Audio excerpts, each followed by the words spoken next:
আমার সবসময়ের উত্তর তুই জানো। আরে কফিটা শেষ কর। আমার শেষ।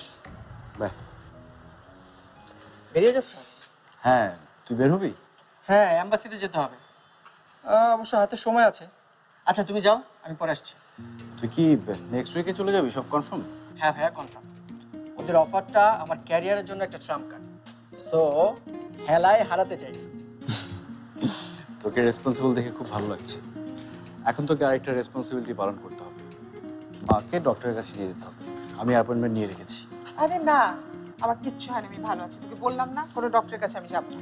আচ্ছা ভাইয়া, একটা কাজ করলে কেমন হয়? কি?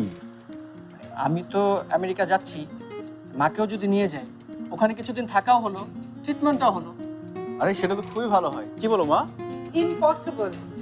আমার এমন কিচ্ছু হয়নি যে আমেরিকা গিয়ে আমাকে ডাক্তারকে দেখাতে হবে। না। মা, আমরাও জানি তোমার কিচ্ছু হয়নি, কিন্তু আমি এই সুযোগে তোমাকে ওখানে নিয়ে যেতে চাইছি। এখন দেখো মাকে ম্যানেজ করতে পারো কিনা। আমি গেলাম মা। বাই। মা, না, আমি যাব না। ইম্পসিবল, অসম্ভব। মা প্লিজ।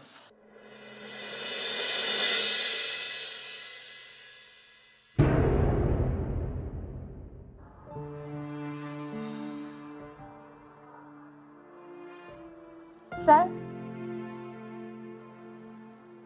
স্যার স্যার ফাইলটা রেডি করতে বলেছেন। ঠিক আছে, রেখে দাও। আচ্ছা জেসমিন, জি স্যার। আজকে কি কি অ্যাপয়েন্টমেন্ট আছে? স্যার সকাল 11টায় একটা মিটিং আছে খান গ্রুপ অফ ইন্ডাস্ট্রিজের সাথে। দেন লাঞ্চের পর মহসিন নামের একজনকে ডেকেছিলেন মিটিংয়ের জন্য। আর বিকাল 3টায় factory visit. Okay. Thank you sir. Jesmin, জি স্যার। একটা কফি। একা একাই কফি খাবে? জেসমিন, মেক ইট টু আসসালামু আলাইকুম। প্লিজ। Thank you. তারপর অফিসে যেতে যেতে ভাবছিলাম তোমাকে একটা কল দিই, তারপর মনে হলো অনেকদিন দেখা হয় না, তো এক্সপ্লানেশন দিচ্ছ? না, ভাবছি তোমার কাজে ডিস্টার্ব করলাম না তো। তারপর তোর অফিস কেমন যাচ্ছে?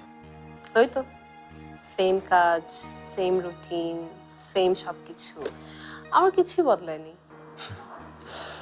আসলে কিছুই বদলায় না। তুমি তো বদলে গেছো অনেক। বদলেছি নাকি? অনেক, এতটাই যে মাঝে মাঝে আমি নিজেকেই প্রশ্ন করি, তুমি কি সেই ফারহান যে ফারহান কথায় কথায় হাসতো, কথায় কথায় বেরিয়ে পড়তো আউটিং এ? আসলে সময় অনেক কিছু চেঞ্জ করে দেয় না বিলা।